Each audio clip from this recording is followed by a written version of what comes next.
Welcome to Debbie's Back Porch. So glad to have you with us again. Tonight we're going to make tahini paste. So good and can be used in so many things. Here are the ingredients. You might want to write them down even though there are only 3.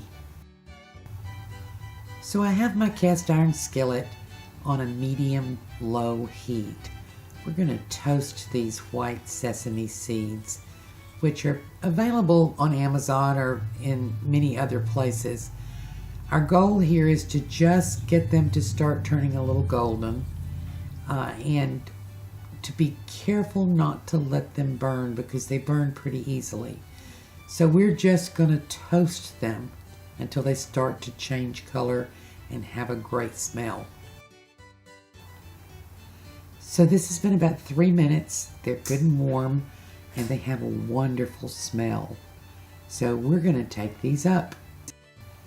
So these need to be blended now, and because it's a small amount, I decided to use my small processor that comes with my immersion blender. I'm going to pour them up and let them cool for about 10 minutes before we go forward. Okay, let's start blending. This is going to take several minutes.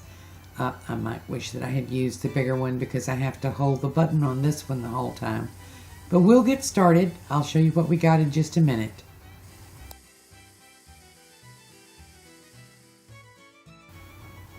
It's been about 2 minutes. Let me show you what we have. Now, when you buy sesame seeds, they still have the hull on them.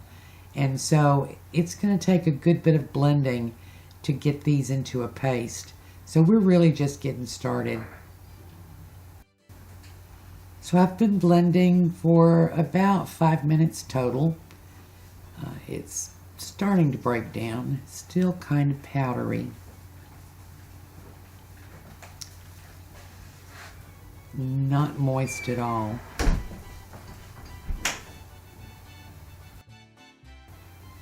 So we're going to add a little moisture here.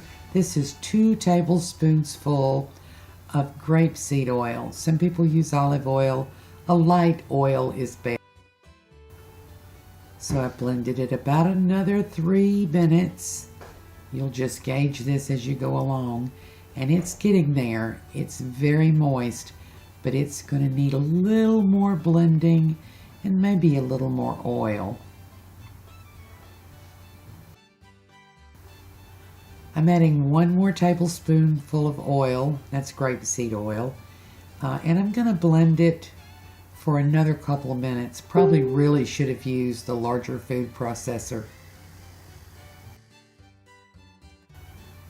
Well, it looks like we're getting there. Still not smooth, but you know, because we used sesame seeds with hulls, it will never be as smooth as what you buy in the store. But I think it's going to be better. We're going to give it another 2 minutes. Now this has been about 14 minutes total of actual processing, and I think this is going to be it.